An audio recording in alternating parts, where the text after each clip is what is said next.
So properties of addition. So we teach kids how to model addition. They get used to base 10 blocks. They get used to moving on to other places. And then other things are going to come out as these patterns that they see. For example, whether they take 3 plus 4 or they take 4 plus 3, either one is still going to give them the same sum of 7. And they're going to see that kind of thing happen over and over again.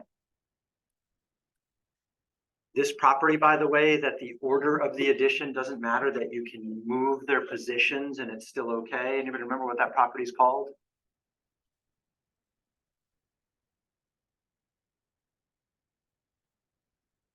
Kind of like driving from school to home. You have to physically move yourself. You have to commute. This is called the commutative property.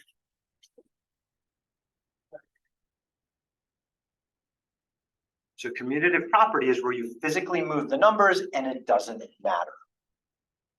And addition happens to have that beautiful property. Now, there's a slight catch to that.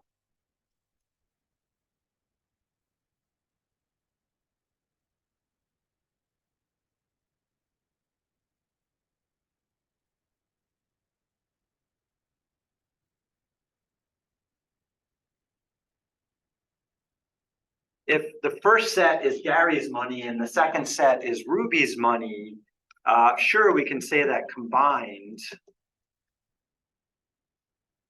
they have $7.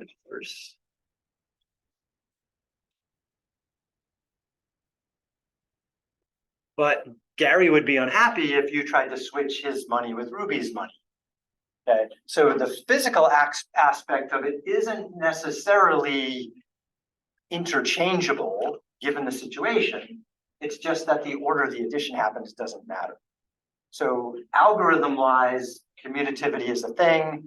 Physically, it depends on the situation. And again, it's just a pattern that we see in the algorithm with the numerals. Now, we've learned to add more than 2 things.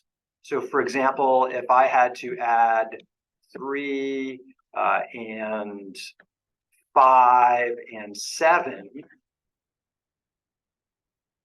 normally I would look at that and say, well, let's see, 3 plus 5 is 8, and then I could add the 7 to that and get 15. But I could decide to group the 5 and the 7 together and call that 12, and then add the 3. I'm still going to get a 13, or sorry, 15. Now, I didn't move any numbers here, right? The 5 stayed where it was, the 3 stayed where it was. I group things different, and groupings are like associating with others. People you group with, this is called the associative property. And association is about grouping.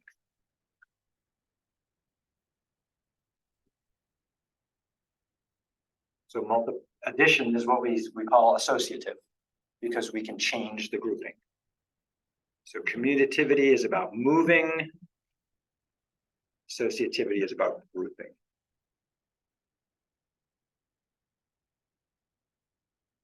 Hey, how's it going? Let's see. 2 things. Are you going to see Gilmer today? No, but I think he'll drop it off. Yeah, if you wouldn't mind giving him that. Yeah, I can give him this. That'd be awesome. And then here's your stuff, and that's the part you need to finish working. All right, let's take care of Maggie. All right. One more property that's kind of a property and like duh. 0 has a special property with addition. It's called the additive identity. Additive identity.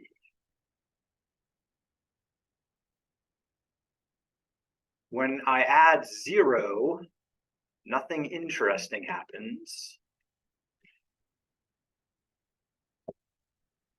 So when you add 0, it doesn't change the identity of the number you are adding to.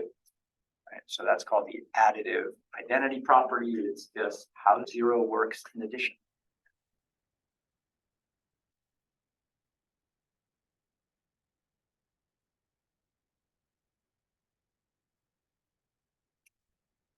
Now, back to the associative property.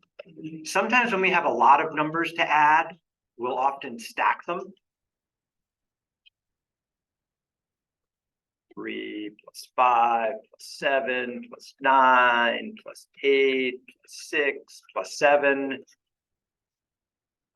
And add them up like that. Now, I don't know about you, but I often, as I'm adding through there, sometimes I lose place and I have to go back to the beginning and start over. So an idea that's kind of fun with addition, stacked like this, more than 2 things to add, is called scratch addition. And the trick with scratch addition is to help you not lose place by making a scratch every time you get a group of 10. So the way it would go for this is I would say, okay, 3 and 5 is 8, plus 7 is 15. So I'm going to make a scratch there. And now I only need to think about the 5 from 15. 5 and 9 is 14. Scratch, just remember the 4. 4 and 8 is 12. Scratch, just keep track of the 2. 2 and 6 is 8, nothing to do. 8 and 7 is 15. Scratch, write the 5. Oops. 5. There we go. And then how many scratches did I make? So it's got to be 45. That's called scratch addition. There's another version people do similar to scratch addition. They just make a dot next to a number when they get a 10. So there's a dot version of this. 3, 5, 7, 9, 8, 6, 7. So we would say 3 and 5 is 8, plus 7 is 15, full dot. Hold the 5. 5 and 9 is 14. Dot. Hold the 4. 4 and 8 is 12. Dot. 4 and 6 is, did I make a mistake earlier? I'm getting a different sum this time. All right, let's back up and try again. 3 and 5 is 8, 15, 14, 12. There we go, that's better. 2 and 6 is 8. 8 and 7 is 15, dot, and then a 5. And there's my 4 dots where my 4 10s have accumulated. So I've been using scratch addition for a long time, but the dot's kind of nice too.